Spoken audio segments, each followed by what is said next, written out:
YouTube land. I want to discuss something tonight that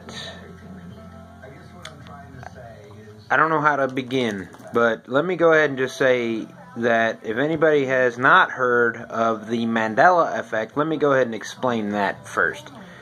The Mandela Effect was introduced to me through a video upload from the Angry Video Game Nerd about a year ago at Halloween. I think it was about a year ago. But basically, he put up a video about the Berenstain Bears games on Atari and NES, which the reason why it refers to the Mandela Effect is because he remembers Berenstain being spelled with as if it was Berenstein or Berenstein with an E, and nowadays Berenstain is spelled like stain, like with an A at the end instead of an E. So it's Berenstain Bears instead of Berenstein or Stein Bears. And also, there's other people who remember other things that didn't really happen, such as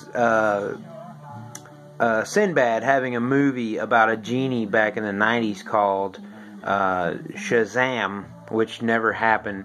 But then Shaquille O'Neal, Shaq, had a movie called Kazam where he was a genie.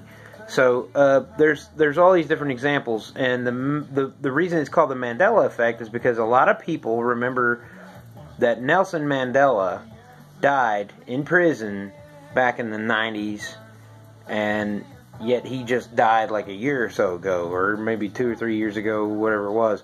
But anyway, that he was still alive. Nelson Mandela was still alive. So there's this Mandela Effect.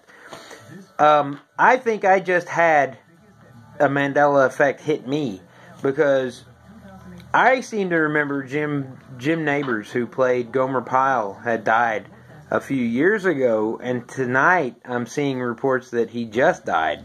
And I'm confused as shit, because Jim Nabors died at 87 tonight, and I was under the assumption that Jim Nabors was already dead. And I hate to hear that. It's horrible news. I mean, we lose too many celebrities. We lose too many people in our lives. As the Fisher King said, death ain't a penalty. Death's definitely a penalty. That's what it was. The quote is, death's definitely a penalty. It ain't no fucking gift. So, anyway, the whole point of this right now is, I've kind of been curious about the Mandela Effect, but right now I'm having second thoughts about it, because, I mean, what if that's real? What if, like, Jim Nabors really did die in my timeline, like a few years ago, and he's just now dying now? I don't know. I mean, I've never been a really big Andy Griffith fan, so I don't really follow that stuff. And like Gomer Pyle, I mean, he was Gomer Pyle, and the only thing I remember about Gomer Pyle really was Full Metal Jacket. I mean, Full Metal Jacket is one of my favorite movies, and of course Vincent D'Onofrio played the guy that they called Gomer Pyle in that movie. So, but I mean, like, Jim Nabors just died. Rest in peace, Jim Nabors. I thought you died like 10 or 15 years ago, but rest in peace, Jim Nabors.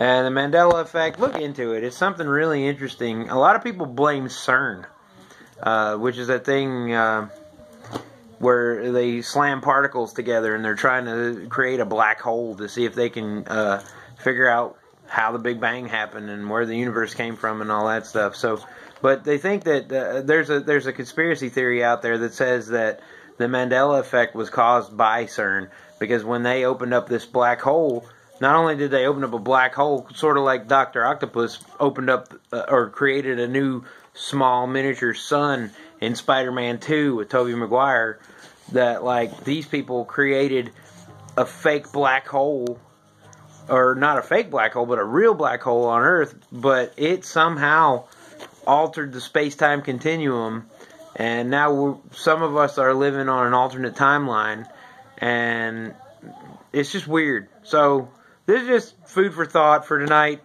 I don't mean to freak anybody out. I hope y'all are ready for Christmas. And if you're watching, Merry Christmas and have a Happy New Year. And hopefully I'll upload some more videos pretty soon. Y'all, peace out.